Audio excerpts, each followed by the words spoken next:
Hi friends, आपका हमारे YouTube channel IT power technical study पर आपका स्वागत है। फ्रेंड्स, हमारा जो ये यूट्यूब चैनल है वो बेसिकली जो आईटी की जो प्रिपरेशन कर रहे बच्चे हैं, मेनली इलेक्ट्रिकल ट्रेड की, उनके लिए हमारा वीडियो बेस्ट रहेगी। उसके अलावा जो अदर कंपटीशन एग्ज़ाम की जो प्रिपरेशन कर रहे हैं, जिनका किसी कारण क्या रह गया है, जिनका किसी कारण बेस कमजोर रह गया है, तो वो हमारी वीडियो को अटेंड करके मैक्सिमम मार्क्स क्या कर सकते हैं, गेन कर सकते हैं, जिससे वो मनचाही नौकरी भी प्राप्त कर सकते हैं। तो फ्रेंड्स, हमने पिछले वीक में किया था बैटरी वाला चैप्टर, तो वो हमारी वीडियो लेक्चर पूरी हो गई।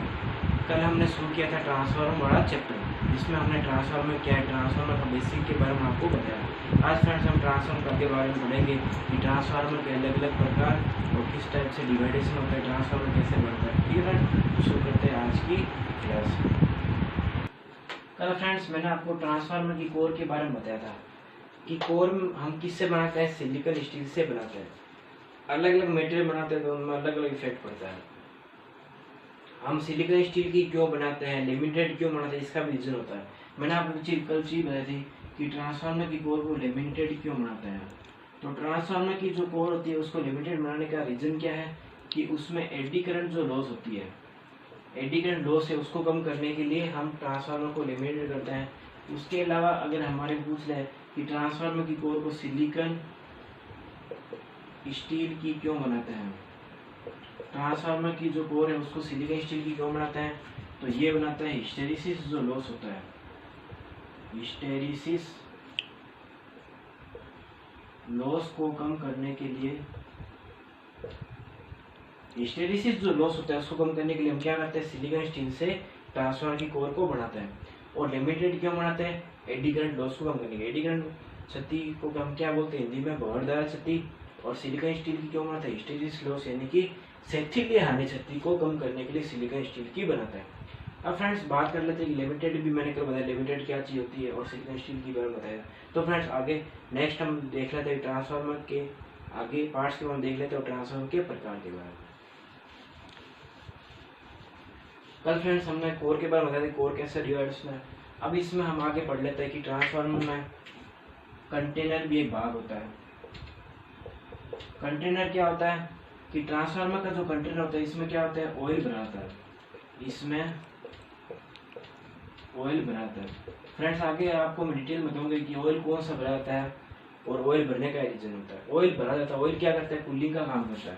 तो कंटेनर में जो ऑयल भरा जाता है, कंटेनर में जो ऑयल भरता है वो क्या करता है, कूलिंग का काम करता है, कूलिंग का कार्य करता है। तो कंटेनर में क्या भराता है, कंटेनर में हम ट्रांसफार्मर ऑयल भरते हैं, वो क्या करता है, कूलिंग का काम करता है। ठीक है फ्रेंड्स, तो ये कंटेनर भाग हुआ। और उसके अलावा होता है एक भाग और होता है टर्मिनल।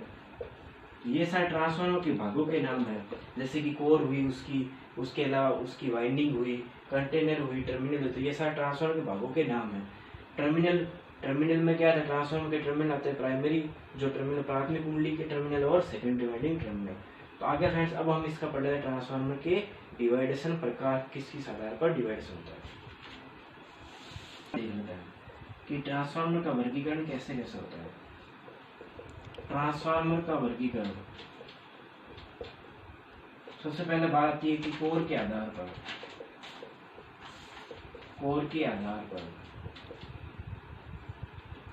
ट्रांसफार्मर वर्गीकरण कोर के आधार पर करते हैं। दूसरा किसके आधार पर करते हैं, एक तो कोर के आधार पर और दूसरा होता है इसकी वोल्टता के आधार पर, यानी कि इसकी वाइंडिंग के आधार पर भी होता है। चाहे ट्रांसफार्मर, स्टेप और ट्रांसफार्मर, यानी कि वोल्टता के आधार पर, वोल्टता के आधार पर।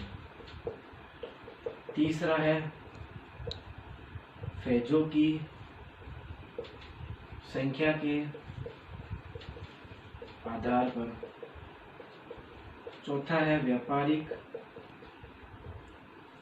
आधार पर। पांचवा है कूलिंग के आधार पर, कूलिंग के आधार पर। तो फ्रेंड्स ये ट्रांसफार्मर का वर्गीकरण है, तो क्लासिफिकेशन है। ये अलग अलग हिसाब से हमने ट्रांसफार्मर को क्लासिफाइड कर रखा है, वर्गीकरण कर रखा है। कोर के आधार पर क्या होता है, सेल टाइप, कोर टाइप, बेरी टाइप, वोल्टता के आधार पर क्या होता है, उच्चायक अपचायक होता है। फेजों की संख्या के आधार पर क्या होता है, single phase, three phase transformer होता है। व्यापारिक आधार पर होता है, डिस्ट्रीब्यूशन ट्रांसफार्मर होता है, पावर ट्रांसफार्मर होता है। और कूलिंग के आधार पर अलग अलग तरह के कूलिंग के हिसाब से ट्रांसफार्मर का डिविडेशन। तो ये ट्रांसफार्मर का वर्गीकरण है अलग अलग हिसाब पे। तो हम पहले बात कर लेते हैं कि कोर के आधार पर या वोल्टता के आधार पर। वैसा वीडियो आज आप तो आपको मैं इसमें फ्रेंड्स इसमें स्टेप डाउन ट्रांसफर एक भाग वो बताता हूँ आपको कि जो स्टेप डाउन जो ट्रांसफार्मर होता है उसमें वाइंडिंग किस प्रकार की होती है, क्योंकि आगे मैं आपको स्टार और डेल्टा वाइंडिंग के बारे में बताऊंगा कि स्टार वाइंडिंग क्या होती है और डेल्टा वाइंडिंग क्या होती है। तो इसमें प्राइमरी वाइंडिंग में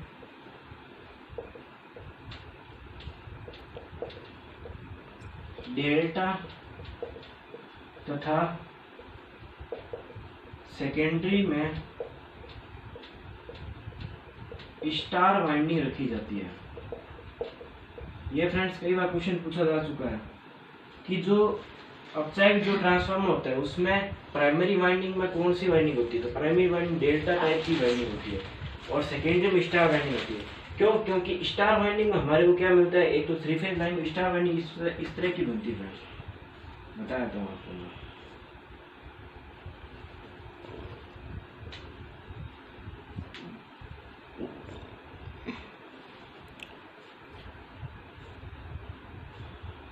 तो ये हमारे पास आर, वाई और बी थ्री फेज मिल गए और बीच से हमारे यहाँ पर क्या मिल जाता है, न्यूट्रल। तो ये होती है स्टार वाइंडिंग। स्टार वाइंडिंग में हमारे को न्यूट्रल मिल जाता है, इसलिए हम स्टार वाइंडिंग करते हैं सेकेंडरी में। तो इसको हम क्या बोलते हैं, अपचायक ट्रांसफार्मर बोलते हैं। डेल्टा में क्या होता है, हमारे को न्यूट्रल पॉइंट नहीं मिलता। ठीक फ्रेंड्स, तो हमारे को ये चीज ध्यान रखनी, प्राइमरी वाइंडिंग डेल्टा वाइंडिंग होती है और सेकेंडरी में स्टार वाइंडिंग रखी जाती है। किसमें, अपचायक प्रकार के ट्रांसफार्मर में। अब फ्रेंड्स बात कर लेते हैं स्टेप अप ट्रांसफार्मर की, यानी इसको हम बोलते हैं उच्चायक ट्रांसफार्मर। इसको हम बोलते हैं स्टेप अप। उच्चायक ट्रांसफार्मर यानी कि स्टेप अप ट्रांसफार्मर क्या होता है, वह ट्रांसफार्मर जिसमें वोल्टेज को क्या किया जाता है, स्टेप अप किया जाता है, यानी कि वोल्टेज को बढ़ाया जाता है। तो इस ट्रांसफार्मर में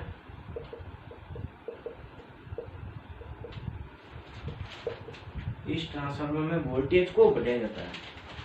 इस ट्रांसफार्मर में वोल्टेज को बढ़ाया जाता है। इस ट्रांसफार्मर में हम क्या करते हैं, वोल्टेज को बढ़ाते हैं। अच्छा, इस ट्रांसफार्मर में वोल्टेज को हम बढ़ाते हैं तो प्राइमरी में क्या रखते हैं, लपेटे कम रखते हैं ज्यादा रखते हैं। तो इसमें प्राइमरी में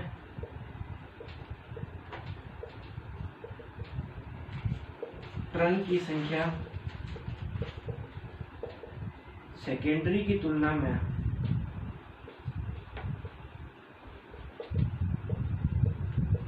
कम रखी जाती है।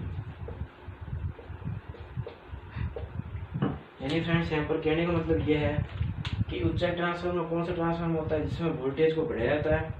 प्राइमरी में जो टर्न होता है, प्राइमरी वाइंडिंग में जो टर्न होते हैं वो सेकेंडरी की तुलना में क्या होता है, कम रखा जाता है। यानी कि प्राइमरी वाइंडिंग में टर्न क्या होंगे, सेकेंडरी की तुलना में क्या होंगे, कम रखे जाएंगे। यानी कहने का मतलब ये कि सेकेंडरी में लपेटे क्या रखे जाएंगे, ज्यादा रखे जाएंगे और प्राइमरी में कम रखे जाएंगे। कई यही तो बात कह रहे हैं, बात तो एक कि प्राइमरी में टर्न की संख्या सेकेंडरी की तुलना में क्या रखी जाती है, कम रखी जाती है। यानी ज्यादा किस में रखी जाएगी, सेकेंडरी में ज्यादा रखी जाएगी और प्राइमरी में कम रखी जाएगी। कहने का मतलब सीधा सा यही है। तो फ्रेंड्स उम्मीद है समझ में आ गई होगी आपको बात।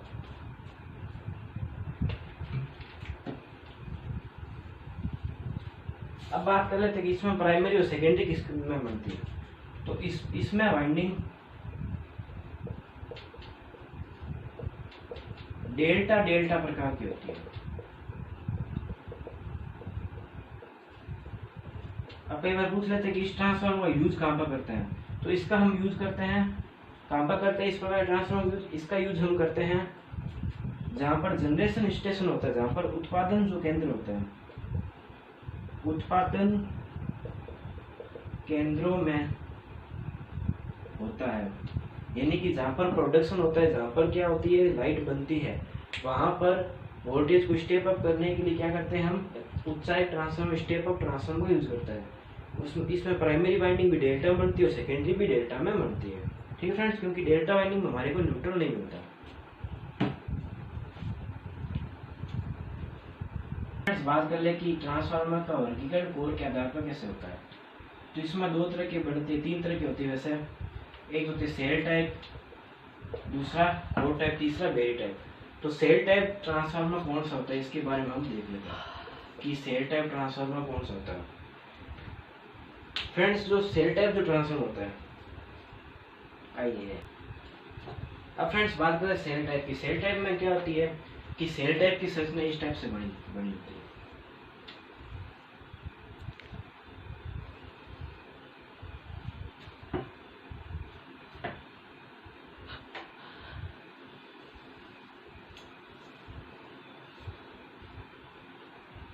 इसमें जो वाइंडिंग होती है वो इसके बीच वाले भाग पर बांधी, ये इसकी प्राइमरी वाइंडिंग है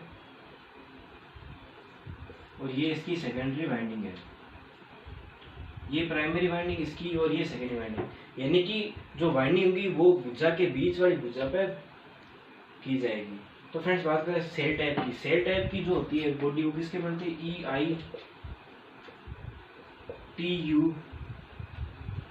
EITUMI प्रकार से बनी होती है,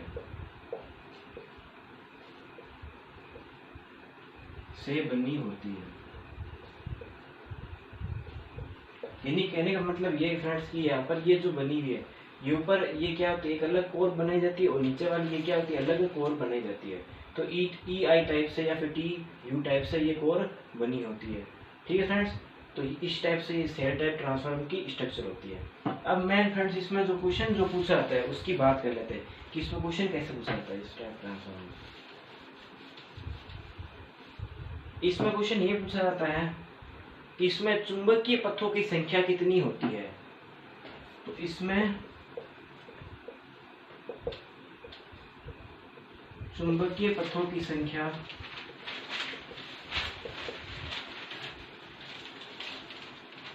एक से अधिक होती है।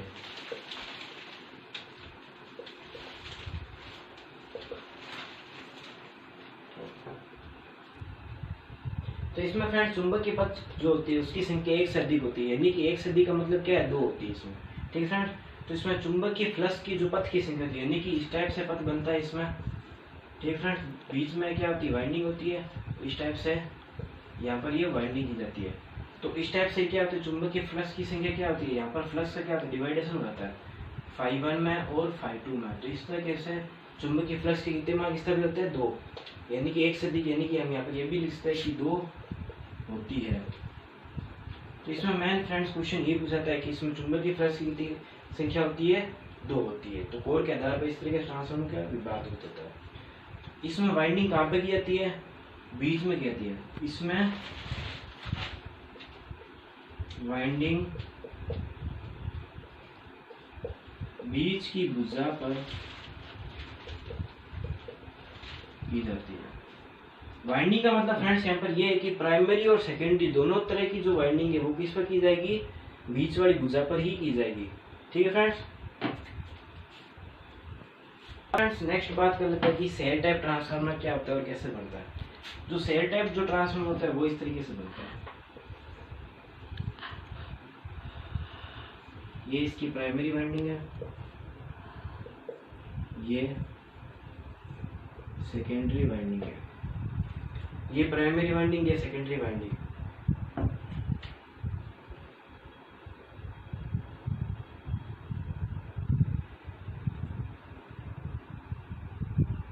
तो इस तरीके से क्या चुंबकीय फ्लक्स का इसमें क्या होता है एक ही मार्ग उपस्थित होता है, यहाँ पर फ्लक्स का क्या नहीं होता, स्थानांतरण नहीं होता।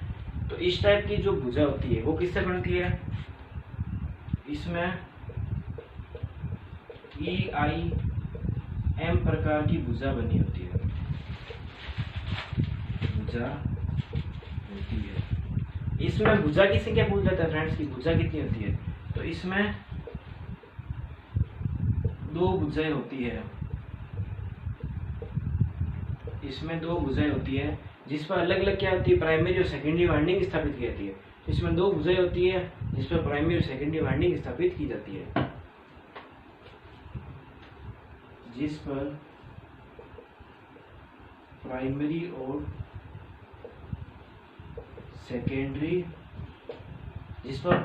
सेकेंडरी वाइंडिंग लगाते हैं। फ्रेंड्स, सेल टाइप में बात करें चुंबकीय पथ की संख्या कितनी होती है, तो सेल टाइप में चुंबकीय पथों की संख्या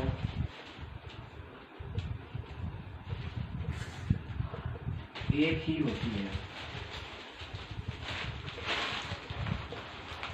इसमें चुंबकीय पथों की संख्या फ्रेंड्स कितनी होती है, एक ही होती है। तो ये सेल टाइप का ट्रांसफार्मर था। पहले हमने कौन सा किया था, कोर टाइप का किया था।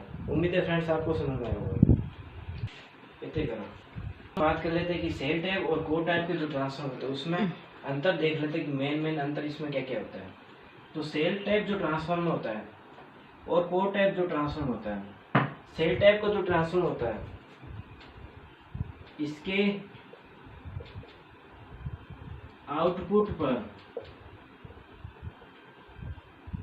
वोल्टेज जो होता है,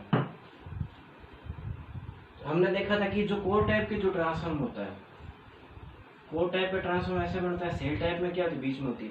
तो कोर टाइप का जो ट्रांसफार्मर होता है वो स्टेप डाउन करने के लिए काम आता है, और जो सेल टाइप जो ट्रांसफार्मर होता है उसमें वोल्टेज का क्या होता है, उच्चायन अपचयन दोनों तक के लिए काम होता है। इसके आउटपुट में वोल्टेज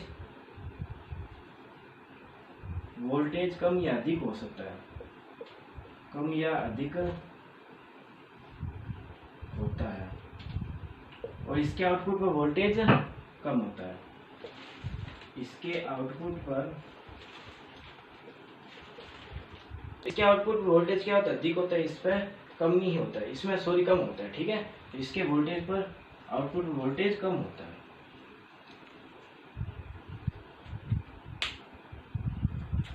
टाइप और जो कोर टाइप है फ्रेंड्स, इसमें सेल टाइप और कोर टाइप में कई बार कंफ्यूजन की स्थिति रहती है कि सेल और टाइप और कोर टाइप में हमारे पता तो है कि भाई चुंबकीय वार किसमें दो होंगे किसमें तीन होंगे। अब इसमें एक कंफ्यूजन हो जाती है कि सेल में ज़्यादा होगी कोर में ज़्यादा होगी। फ्रेंड्स, तो इसका याद करने की ट्रिक बताता हूँ आपको कि जो सेल टाइप होगी, सेल का मतलब क्या होता है, बीच वाली जो सेल होगी, यानी कि ये जो बीच वाली सेल होगी ना, बीच वाली जो भुजा होगी उस पर क्या होगी, वाइंडिंग होगी।